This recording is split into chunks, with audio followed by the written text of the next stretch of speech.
So we have to have a serious discussion. So when we talk about learning and what is learning, what's the learning process? What does that even mean? So if someone approached you and they said like, "Hey, tell me about learning. What happens when I learn something?" It may be difficult for you to understand, or even more so, how do you know that learning happened? How do you know that you mastered something or you've gained an understanding of a new topic? So we're going to talk about that in this video. So welcome back. My name is Jared. I'm a certified nurse educator, neonatal respiratory therapist, neonatal nurse practitioner, all around interesting guy sometimes in some aspects. But anyways, today in this video, we're going to talk a little bit more about learning. So to start this one, we need to have a talk about what do we mean when we say studying? Because this means a lot of different things to a lot of different people. So what does studying look like? What does it look like to you? I know in a couple other countries they call them revisions instead of studying. They say they're going to revise or they're going to do so many revisions. But I'm in the United States, so I'm going to use studying as my terminology for this. But when we talk about studying, we're trying to study some new material or information we need to know for a course. Like, what do we actually mean? What does that process look like? What's the approach that we use? What are we actually doing? And the problem with this is it can mean a lot of different things to a lot of different people. It can mean different things even to the same person. I know studying for me in high school did not look like what studying looked like in college for me. And that studying in high school was effective at the time, but once you got to college, it was no longer an effective strategy anymore. Um, the result of that was I think a 2.3 my first semester and a 1.3 quickly after that. And because of those bad grades, and because I recognized that my methods were not going to work, I had to kind of dig into the science and the literature and all different resources to figure out what it actually means to study. What does it mean to learn? And that is kind of where we're here with this is I want to teach you what I learned in kind of that growing process. So hopefully you can avoid those kind of pitfalls that I fell into. So studying is a vague term. It can mean a lot of things to a lot of different people. It looks differently for everybody. However, when we actually get into it, it needs to look pretty structured across everybody. We know what works and what doesn't work, but there are some problems with that. So when we talk about studying, we ask somebody, what does it mean to you when you study, or what does studying look like? You hear a lot of these things. Like I open up my lectures again, I review them, I go over them, I reread the chapter textbook, I take some notes, I get out my highlighter, and I make like little pretty markers and whatever. For me, it was a lot of rereading, a lot of revisions of my notes. So I'd take my notes and I'd recopy them down, make them nicer, or cleaner, or like try to highlight things that are important. And rewatching videos, God, I've spent so many hours in my car listening and re-listening to lectures. I mean, over and over and over again. I remember I was preparing for a certification exam once, and I listened to a 16-hour lecture at least 3 times a week, every week for a good 2 or 3 months before I took the exam. At the end of the day, like I passed the exam and I think I knew the material at least good enough to pass, but it was more of I had the script of the entire series memorized. And when a question came up that they said the question usually looks like this, I was able to just point that out that, oh, yeah, that's the answer. That didn't mean that I knew what I was talking about or I knew the material or anything like that. If they asked it in a different way, I probably would have missed it. But there's other things that I did too. I did a lot of flashcards. Sometimes we went to like tutoring sessions. We went to group study sessions, which I don't know. We just kind of sat around and talked about class and some things. It was completely ineffective, at least the approach we took. And a lot of students, what they just do is they'll do all of this into one big session the night before the exam, and they'll cram and cram and cram. They may know enough of it the next day so they pass the test, but they didn't learn it good enough that they could actually use that material to do anything with it, because if you asked them if they took the same test a week later, they would not nearly do as well as they did the original time. So studying means a lot of different things to a lot of people. It looks different depending on who you're asking about that. And the problem with how and why it looks different is that a lot of these studying approaches that people are using are due to kind of tradition-based things. You ask your instructor for help because you're struggling or you don't know a topic, and they can explain it in a different way. And they'll make some recommendations about how you can study it. And a lot of the time, they're just going to rehash the strategy that they used when they learned that topic and how it worked for them. This may include things like flashcards. It may be like I just kind of re-listen to my lectures. And again, they might work to help you pass a specific exam or project, but that does not equal learning. It doesn't mean that because you pass that exam that you have a working knowledge of that material and you can apply it when you get out to the workforce. One of the things I've learned, and I've talked to a lot of like other neonatal nurse practitioners about, is what happens in that first year when you go from being the bedside nurse in school to the independent practitioner with you have your physician oversight. But what happens during that first year? And there are entire programs developed to help re-educate you during that first year because you learned what you needed to pass your tests, get through your boards. But independent practice is different, and you need to know that material. You can't just be like, faking your way through. And everyone likes to say, "Oh, it's imposter syndrome. You just really know the stuff, and you're just not confident." And it's like, no, some people don't know that stuff, and they shouldn't be confident. If they're confident, I'd say that's a bad sign because they're at that other part of the whole curve that we don't want them to be in. But we need to know that material because we're going to need to know how to use it and how to apply it day to day in our life whenever we get to whatever profession or job that we're going to be into. So let's talk about where our study habits and our study methods came from. So some of them are tradition. We hear them from our teachers. They get passed down, passed down, passed down. And what happens is we develop a study system based on survival. So we had to take a class, we faced a tough assignment or tough topic, we applied some things. If it worked, we took that with us. If it didn't work, we threw it out. And at the end of the day, we end up with kind of like this Frankenstein study system of skills that we use and we apply to every situation until it fails. And we realize that we're not learning the things that we need to learn. We're just kind of using these skills because at one point they worked. And, I always use the expression, when all you have is a hammer, everything looks like a nail, which isn't always the case because sometimes you'll have a screw or you'll have drywall or you'll need a delicate hammer or you'll need a power drill or there's a lot of different stuff you could need.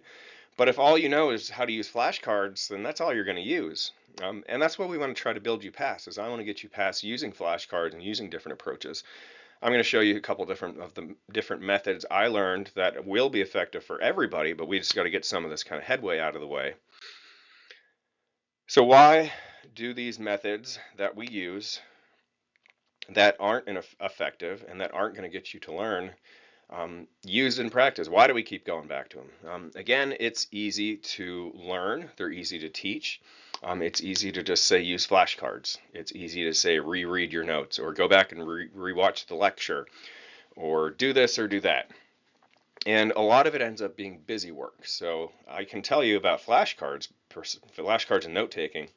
I've written thousands of flashcards by hand, electronic, and it kept me busy. I felt like I was working with the material.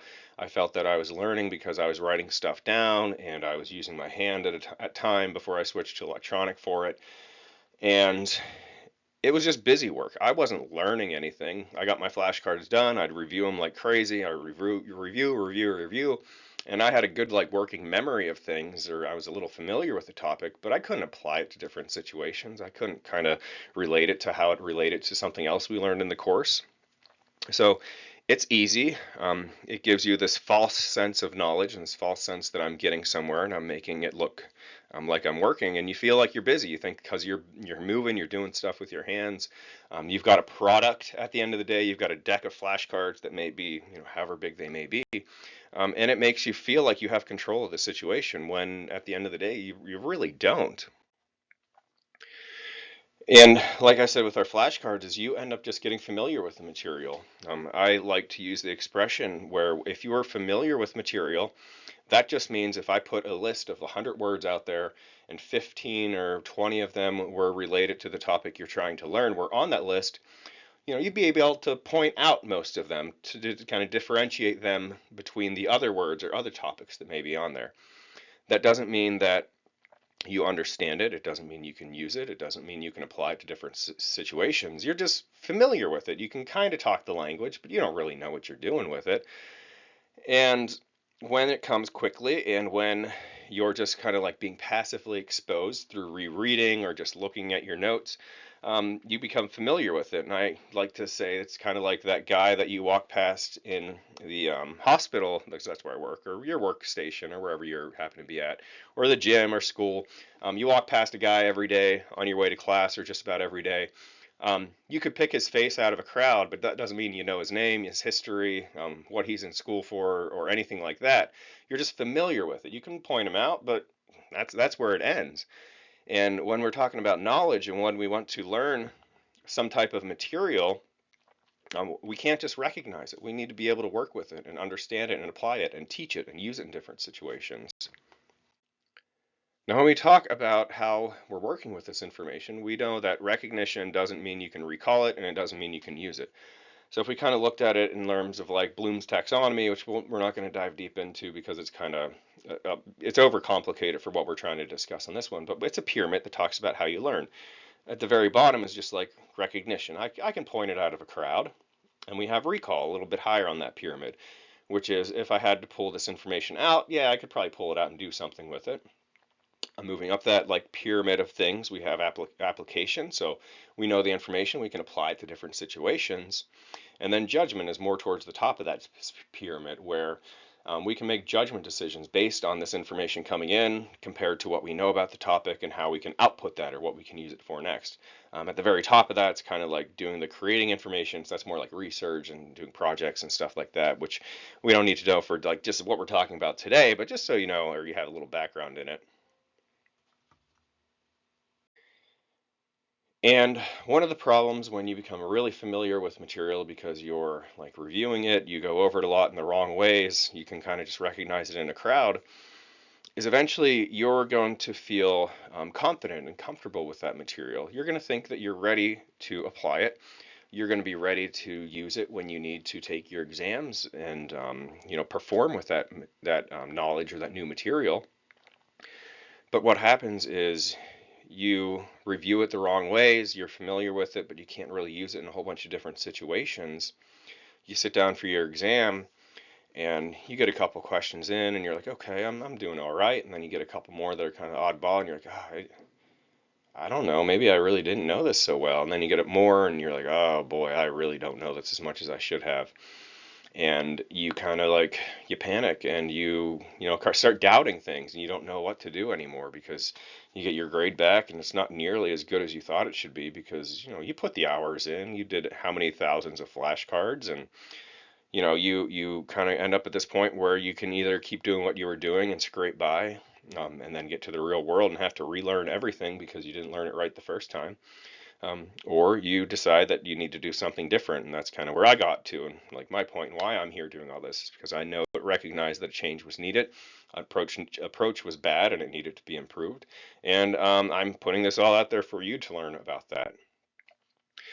So effort is not the same thing as learning. It doesn't matter how many flashcards you did, how many hours that you studied, or how many times you reread the lectures or re-listened to the lectures, or went over your notes or rewrote your notes, or how many flashcards and note cards and pages of your books. I mean, I actually have my workstation over my desk over here, and I could pull out stacks like this much of just I can see them from like where I'm at now of just spiral bound notebooks full of notes. Handwritten notes. These are just notes I just kept going on and on and on and on. And I was hoping I would know by doing those type of things, I would know better. But when it came down to it, it was wasted time, wasted effort. It was busy work. At the end of the day, I did not know the material any better, or only like when I could have known it this much better, I only knew it this much better. And that's the problem is you put all this effort into trying to learn something and you find out that you don't know it or you never learned it and it feels bad. That's all I can say. Like you feel bad, you feel stupid, you feel like you're not competent, you're not capable, and it can really, it hurts. It hurts deep down, and that's what we're going to try to get you to a point where you don't have to go. I'm hoping you can avoid that hurt and that whole process I went through.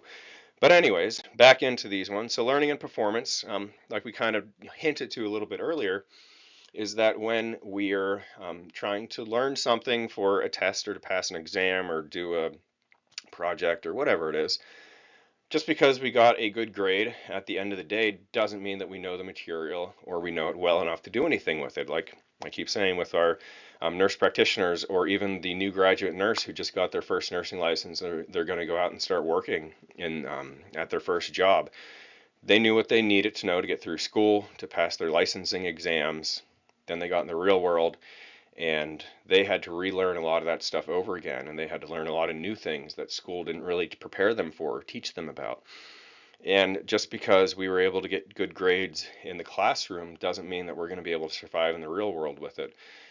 People used to say this. I don't completely agree with what they used to say, or I know they're still saying it, where they say there's book smart and then there's like street smart, where you're in the classroom and you can use and blah blah blah, and it's like, no, that's not true. Like a lot of it's just laziness kind of seeping through your cracks. But there is a problem where your performance in school isn't going to transfer into performance in the real world.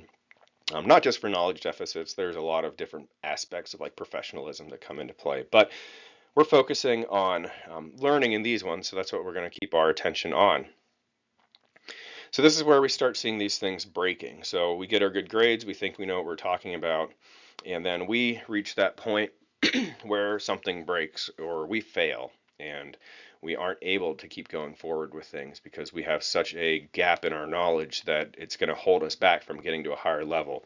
This may be like your final exams if they're cumulative, or even a final cumulative project or anything like that. Licensing boards are a good one. Certification exams are a good one. Just when you get into the workforce and you find out that, oh, I learned something about this in school, but I really don't remember it anymore. So there's a lot of situations where, it comes to an end and it crashes and you're like, I need to spend a little bit more time learning this, or I'm going to try to hide what I don't know as much as I can and just pray that I never get put in a situation where I either am the only person I'm the only person that has this information that is needed, or I can rely on somebody else that does know that information. And that's kind of what I see with a lot of nurses. They do is they hope that they have their friend with them or they have a doctor with them, and they hope that that doctor knows what they're talking about, because they're like, deep down, I don't know what I'm talking about. I've relied on everybody else for all of this. And there is a tax when we have to relearn. So that's where a lot of these like new graduate nursing programs come to. So if you don't know about the healthcare or healthcare space, usually somebody graduates school, they take their boards, they get a license, then they go and work in the real world. And during that first like year or two of their life, professional life, they spend that time in like a nurse new graduate or nurse residency or nurse preceptorship. They're called a bunch of different names for the same thing. But it's a course to kind of reteach you the things that you may have not known in school. I know the ones that I've built have been kind of built towards that, or to fill in knowledge gaps that may not have been covered in school. So like I teach neonatology, so that's like out of all of your 4-year nursing, it may be like a 3-week, 2-week block. So yeah, you're not going to know how to be a practicing professional in that area without any specialized like extra training or anything. But for the rest of us, and we're going through any other profession or any other test or strategies or contents that we have to cover, we would have to go backwards and kind of relearn things. And again, we have to spend that time, that effort, going back and retracking and taking steps backwards to relearn things that we should have known the first time. And it is frustrating. It makes you question a lot of things about yourself. And that's kind of where we're at on our next one, is you kind of have all these questions. You kind of say, like, I'm just not a good test taker. That's why I did bad on the test. The questions were confusing. I panic. I'm not a good test taker. I wasn't motivated enough. I must have screwed something up. Like they kind of internalize that blame, or at least that's what I do. I internalize a lot of that stuff and say it's my fault and not necessarily somebody else's. Even though it may be, but it's you start blaming things instead of looking for solutions, and that can kind of make that self-blame kind of even makes it harder to look for solutions, because you become so preoccupied with self-blame and self-doubt that everything's kind of overshadowed by that big cloud of like unworthiness or like this that self-doubt and everything. And to some ends, people have came up with different things to talk about learning and how people learn better and learning styles and all this. There's just all sorts of stuff out there that's not really that great. One of them that I don't like is hearing about learning styles. So you may heard of something called like VARK inventory, where it says I'm a visual, auditory, reading, or kinesthetics, touching type learner. And these always I bought into it because that's what I was taught in one of my education programs. Then I got in the real world, started working, and I was like, yeah, this is crap. As when you look at the VARK inventory, if you look like historically into it, it's like, yeah, this was created by some like HR department that just needed something to do at the end of the year to say that they were productive. And for some reason, a couple big businesses bought it into it, and they took it off. They took off with it, and then other businesses saw that they were doing it, and they had to copy, so they all started doing it. But when you ever dig into like the literature and the evidence and the research on it, it's like it's not, no, it doesn't work. Nobody's like truly a visual learner or anything, or most people are visual learning learners when it comes down to it. Like if you're not, you're one of the exceptions. But a lot of it comes down to like the topic that's being taught and the skill that needs to be done. Because I always say if like you're trying to learn how to play an instrument like a piano, you're not going to learn how to play the piano by reading a book or watching videos all the time. You need to get your hands on the piano and start like playing, pressing the keys and doing stuff like that. Yeah, there's some foundational things like reading music sheets and stuff like that. But end of the day, you need to get your hands on and start doing things with it. My other problem with that VARK inventory is if you read what it says for a visual learner, go out to any horoscope website and put the two side by side, and you're going to see that the way that the VARK categories are written look very similar to saying that you're a Capricorn or a Sagittarius or whatever the other ones are, a Cancer. They're very generalized and vague, and they're written in a way that maybe you can self-identify with like 1 or 2 points, and the rest of it you can't, but you know that those 2 points really resonated with you, so yeah, it must be true. So I always say the VARK inventory is just horoscopes for learning. I don't care about them. I'll never teach them or do anything with that. I'll die on that molehill if anyone wants to fight me on that one. But anyways, learning styles seem easy because it's a simple solution for a complex problem, but it's not. Again, learning styles don't match outcomes when it comes down to it. There's more to say about the VARK inventory or like being visual or not, as a preference. So like, yeah, you might like to learn like that, and like playing the instrument. You may prefer to watch a video on somebody playing piano or talking about the piano or anything like that, but you're not going to be a piano player unless you actually play the piano. Um, you're going to have to try to do different things, and most skills or most things that require knowledge or understanding are going to require you to kind of take a mixed modality approach. So you're going to use visual elements, auditory elements, you're going to use some kinesthetic and some reading, to varying degrees based on the topic. There's never going to be a sole way that you're going to approach any of these things because there's different strategies you're going to take depending on what it is that you need to learn.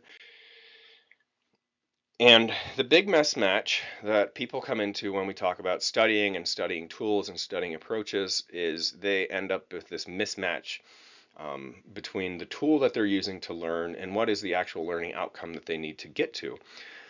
For me, my hammer became flashcards, and I'm going to talk about this a lot. Is I ended up making flashcards of everything, different types of flashcards, different styles of flashcards. I tried to turn every piece of fact or piece of data that could be tested on into a flashcard that I can memorize. But when the day came for an exam, I couldn't apply it to different situations unless it was worded the right way and it gave me the right hints and it was applied in the same manner because I just memorized it. I couldn't do anything great with it. And a lot of problems that I see, or a lot of holes I see people fall into, are things like the rereading, rewatching lectures, listening to lectures. There's a lot of things that just, they feel great, they don't work, and you need to say that, when something is not going to work, no matter how well you try to apply it, you need to get rid of it and start using a different approach. And real world is going to test your knowledge and your understanding of a topic.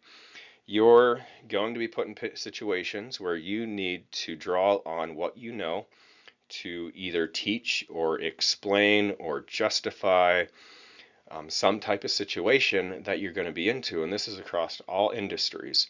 If you're an electrician, you need to know how electricity works, how to wire circuits, why this goes together and why that doesn't go together. Healthcare, you need to know like your diseases, your medications, interactions, what doesn't go, what does go. Even if you're working in business and you're making like marketing or big strategic decisions, you need to justify and say based on, what I know and how things go with like customer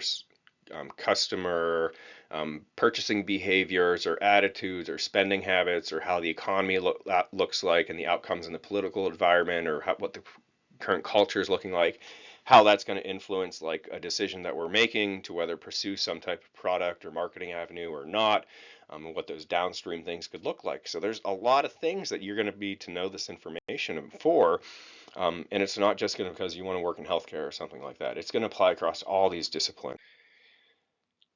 And the thing I want you to remember about what we've been talking about with this and what is studying, what is learning, how do you actually go about it? It's not necessarily your fault. It's not any of your teacher's fault. It's it's difficult to put into words because there are these kind of study habits and study skills out there that are so highly influenced not by like research or science or even outcomes because like there's just enough personal experience with a lot of these skills to justify that they work or they have a place. When at the end of the day, their place is not in your learning system or your learning toolbox. A lot of teachers, they pass down by tradition what they learned.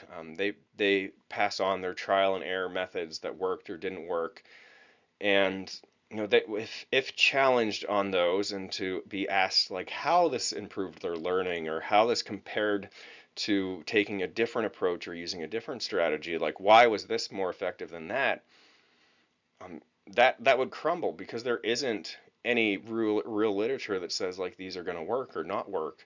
Um, a lot of experience shows that they're not going to be as effective as different strategies.